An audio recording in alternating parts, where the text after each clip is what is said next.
On ಆಗಟ್ಟೆ ಇಲ್ಲಿ light ಬರುತ್ತೆ sir. ಇಲ್ಲಿ ಸೆನ್ಸರ್ಸ್ ಅಷ್ಟು ಲೈಟ್ ಆನ್ ಆಗುತ್ತೆ.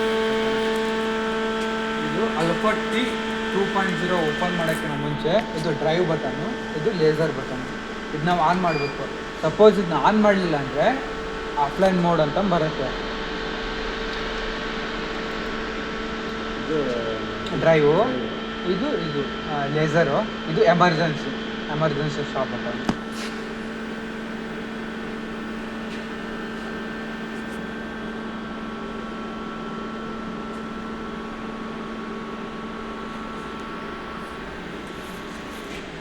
ಫಾಸ್ಟ್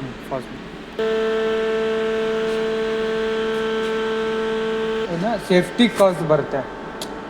ಓಕೆ, ಒಳಗಡೆ ಇದ್ರೆ ಅಂದ್ರೇನು ಕಾಸಸ್ ನಿಮಗೆ ಆಕ್ಸಿಡೆಂಟ್ ಆಗುತ್ತೆ. ಅದನ್ನ ಕರೆಕ್ಟ್ ಅಂದರೆ ಗೊತ್ತಿರ್ಲಾದ ಹಂಗೆ ಏನು ಬೇಕಾದ್ರೆ ಅದನ್ನ ಆಪ್ರೇಟ್ ಮಾಡ್ಬೋದು. ಇನ್ಸ್ಟ್ರಕ್ಷನ್ ಬರುತ್ತೆ. 5 ನಿಮಿಷ ಮಾಡಿ ಕಟ್ ಮಾಡಿ ಮತ್ತೆ ಆ ಥರ ಮಾಡಿ ಒಂದು ದೊಡ್ಡ ಮಾಡಿ. ಓಕೆನಾ? ಈಗ ಇಷ್ಟ ಆಯಿತು ಸರ್. ಈಗೇನು ಬರುತ್ತೆ, first return to virgin alarm ಬರುತ್ತೆ. ಓಕೆನಾ? ಇಲ್ಲೇ ಹೋಗ್ಬೇಕು return. Okay, all axis. Axis ಅಂದರೆ ಬರೀ ಎಕ್ಸ್ ಅಷ್ಟೇ ಮೂವ್ ಆಗುತ್ತೆ. ವಾಯ್ ಅಷ್ಟೇ ಕೊಟ್ಟರೆ ವಾಯ್ ಅಷ್ಟೇ, ಜಡ್ ಅಷ್ಟೇ ಮೂವ್ ಆಗುತ್ತೆ. ಆಲ್ ಆ್ಯಕ್ಸಿಸ್ ಕೊಟ್ಟರೆ ಅಂದರೆ ಅಷ್ಟು ರಿಟರ್ನಿಗೆ ಬರುತ್ತೆ. ಇಲ್ಲಿ ಬರ್ತಾ ಇದೆ ನೋಡಿ, ಮೂಮೆಂಟ್ ಆಗ್ತದೆ. ಇಲ್ಲಿ ನಿಮ್ಗೆ ಇಲ್ಲಿ ವ್ಯಾಲ್ಯೂನು ಚೇಂಜ್ ಆಗೋದೇ ಡಿಫರ್ ಕಾಣ್ತಾ ಇರುತ್ತೆ. ಇಲ್ಲಿ ವ್ಯಾಲ್ಯೂ ಚೇಂಜ್ ಆಗ್ತಾ ಇದೆ.